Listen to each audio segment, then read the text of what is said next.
जय हो।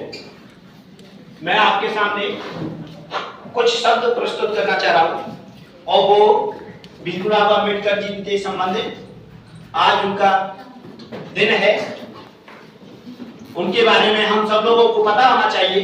हम सब लोग एकत्रित क्यों हुए, किस वजह से हुए, ये हम सब लोगों को पता होना चाहिए।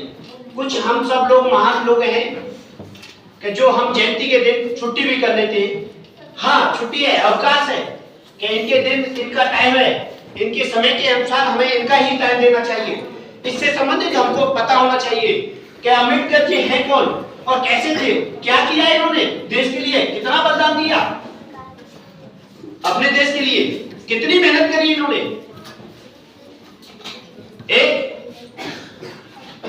छोटे परिवार से होते हुए भी इतना बड़ा काम कर दिया कि देश विदेशों में, क्या दुनिया में विख्यात है।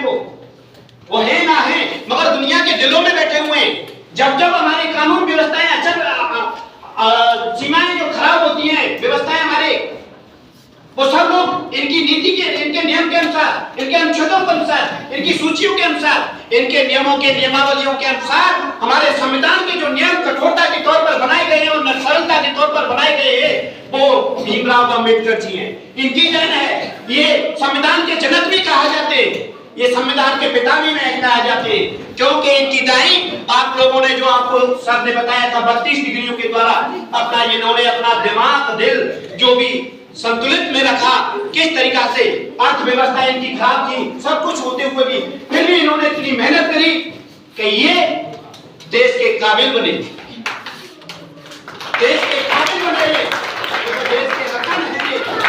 देश के लिए इन्होंने अपनी जिंदगी की सारी नीतियां देश के लिए लगा दी, सारी शिक्षाएं, सारी जिम्मेदारियां, अपने परिवार को छोड़ दिया, पूरे देश को अपना परिवार माना इन्होंने।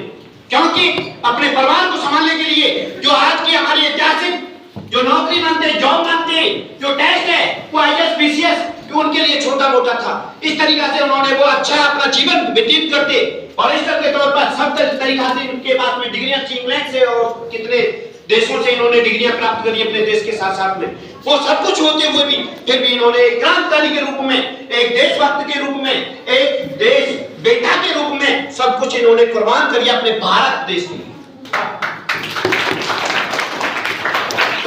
हम सब लोग मिलकर के अपने माँ बाप का नाम ऊंचा करने के लिए नहीं पढ़ पाते, अपना नाम ऊंचा करने के लिए नहीं कर पाते।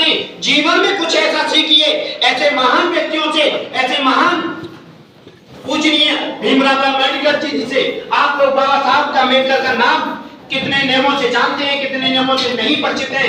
इनके नाम से परिचित हैं तो कुछ लोग इनकी शकल से परिचित हैं, मगर इनके कामों से परिचित होना आपका अनिवार्य है, क्योंकि हमें देश में जीना है, हमें देश में कुछ करना है, हमें देश में कुछ नाम कमाना है, हमें देश के लिए जीना है कि अपने लिए जीना है कि अपने परिवार के लिए जीना है। इनसे सीखिए। इन्होंने अपने देश के लिए अपनी कुर्बानियां अपने इस तरीका से दे दी कि जैसे हंसते हंसते अपने देश की तैयारियों में मिटा देते लोग, अपने घर को बनाने में, अपने परिवार को बनाने में, अपनी नीतियों को बनाने में सजा देते हैं, पूरी जिंदगी उनके लिए कुर्बान कर देते हैं। उन्होंने तो देश के लिए कुर्बानी की थी, देश के लिए नीति बनाई थी, देश के लिए जिए, देश के लिए मरे। उन्होंने सारे अछूत और जाति पाति को, भेदभाव को, सबको मिटा दिया और अपने आप में नाम करके गए। वो अमर हैं सभी देशवासियों के लिए। एक रूप वो लगा के गए, हम फूल हैं अनेक मगर एक माला में गुंथे गए हैं, एक हैं। चाहे भेदभाव, चाहे नीतियां अनेक रंगों से बने हुए हमारे जो रूप हैं वो एक हैं। वो भारत की नीति, हमारे भारत के देशवासियों में इतना जोश जज्बात है, वो कहीं भी नहीं माना जाता है। आपके सभी जातियों में, धर्मों में, सब लोगों में हम सब लोग एक भाई भाई बनकर के अपना जीवन ये व्यतीत किया करते हैं, क्योंकि अछूत का जो शब्द है उसे लोगों को पालन नहीं करने दिया है। वो अम्बेडकर जी का देन है। हम सब लोगों को अंधकार से हटाया है इन्होंने।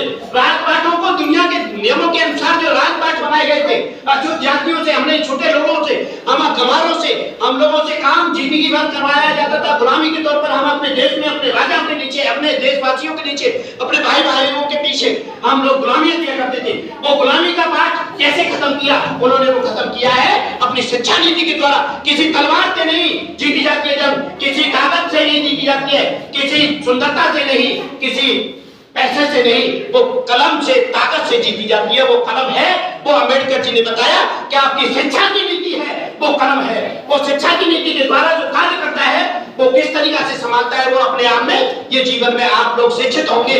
आप लोग कुछ कर्म करने के बाद में अपने जीवन में व्यतीत होना चाहते, संभालना चाहते, तो वो है शिक्षा। सबसे बड़ी ताकत है आपकी, वो इन्होंने बताई।